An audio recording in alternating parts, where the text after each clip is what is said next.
देव भगवान की जय। प्यारे कृष्ण कन्हैया लाल की जय।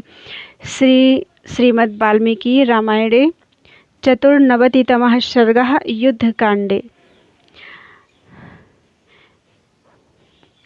युद्धकांड चल रहा है द्वितीय खंड का और 94वां सर्ग है राक्षसियों का विलाप। इंद्रजित मारा जा चुका है, उसी के उपलक्ष्य में राक्षसियों का विलाप। तानि नाग सहस्राणि सारोहाणि च वाजिनां रथानां त्वग्निवर्णानां सध्वजानां सहस्रशः राक्षसानां सहस्राणि गदापरिघयोधिनां काञ्चनध्वजचित्राणां सूराणां कामरूपिणां निहतानि शरैर्दीप्तैः तप्तकाञ्चनभूषणैः रावणेन प्रयुक्तानि रामेणाक्लिष्टकर्मणा दृष्ट्वा श्रुत्वा च सम्भ्रान्ता हतशेषा निशाचराः राक्षस्यश्च समागम्ये दीनाश्चिन्ता परिप्लुताः। अनायास ही महान पराक्रम करने वाले भगवान श्री राम के द्वारा उनके तपाए हुए सुवर्ण से विभूषित चमकीले बाणों से रावण के भेजे हुए हजारों हाथी सवारों सहित सहस्रों घोड़े अग्नि के समान देदीप्यमान एवं ध्वजों से सुशोभित सहस्रों रथ तथा इच्छानुसार रूप धारण करने वाले सुवर्ण में ध्वज से विचित्र शोभा पाने वाले और गदा परिघों से युक्त करने वाले हजारों सूरवीर राक्षस मारे गए। यह देख सुनकर मरने से बचे हुए निशाचर घबरा उठे और लंका में जाकर राक्षसियों से मिलकर बहुत ही दुखी एवं चिंतामग्न हो गए। विधवा हतपुत्राश्च क्रोशन्त्यो हतबान्धवाः राक्षस्यः सहसंगम्ये दुःखार्ताः परिदेवयन्। जिनके पति पुत्र और भाई बंधु मारे गए थे, वे अनाथ राक्षसियां झुंड के झुंड एकत्र होकर दुख से पीड़ित होकर विलाप करने लगीं। कथम शूर्पणखा वृद्धा कराला निर्णतोदरी भाषसाद वने रामम कंदर्प समरूपिणम। हाय, जिसका पेट धसा हुआ और आकार विकराल है, वह बुढ़िया शूर्पणखा वन में कामदेव के समान रूप वाले श्री राम के पास जाकर काम भाव लेकर कैसे गई, किस तरह जाने का साहस कर सकी। सुकुमारं महासत्त्वं सर्वभूतहिते रतं तं दृष्ट्वा लोकवध्या साहीन रूपा प्रकामिता।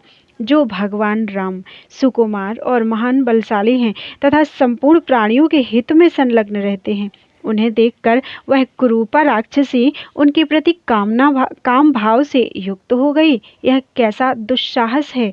यह दुष्टा तो सबके द्वारा मार डालने के योग्य है।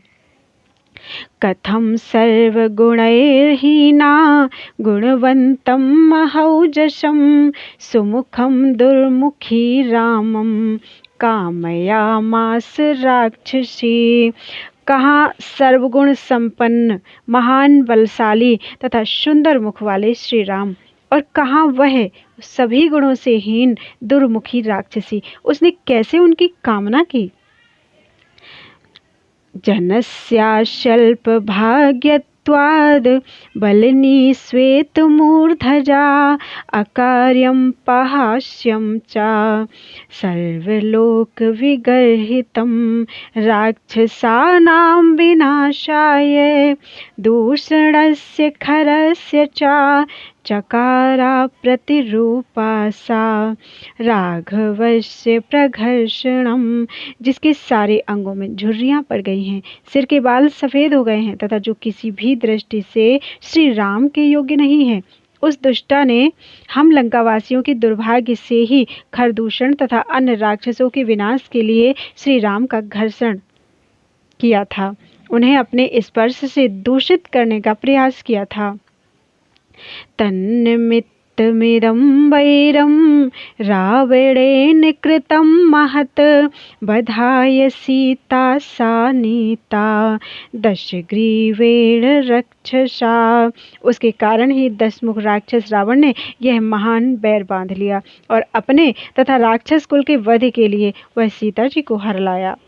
न च सीतां दशग्रीवः प्राप्नोति जनकात्मजां, बद्धं बलवता वैरम् अक्षयं राघवेण च। 10 मुख रावण जनक नंदिनी सीता को कभी नहीं पा सकेगा, परंतु उसने बलवान रघुनाथ जी से अमिट बैर बांध लिया है।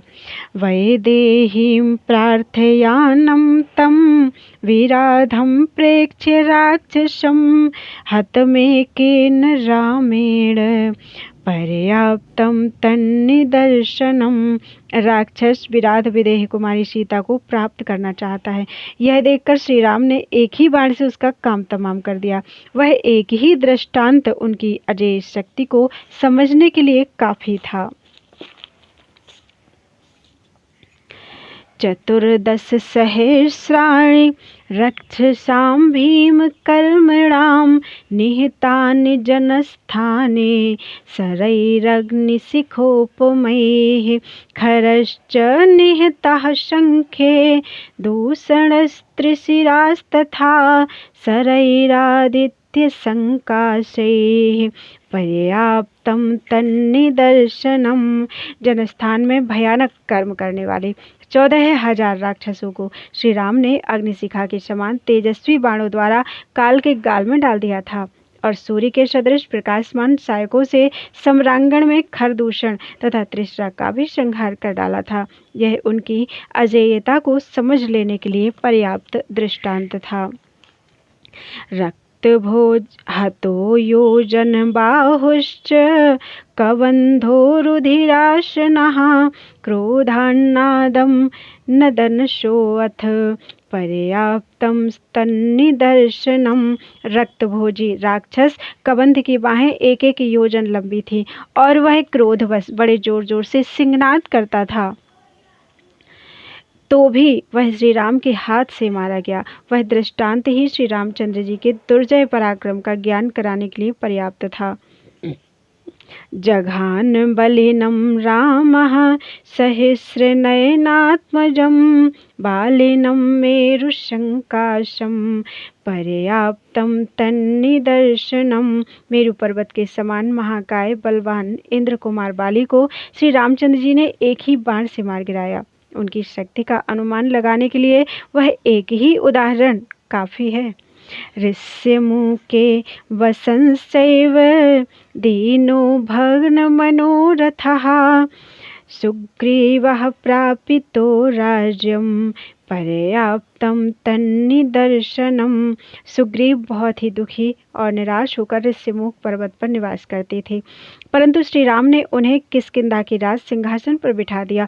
उनके प्रभाव को समझने के लिए वह एक ही दृष्टांत पर्याप्त है। धर्मार्थ सहितं वाक्यं सर्वेषां रक्षसां हितं, युक्तं विभीषणेनोक्तं मोहात् तस्य न रोचते।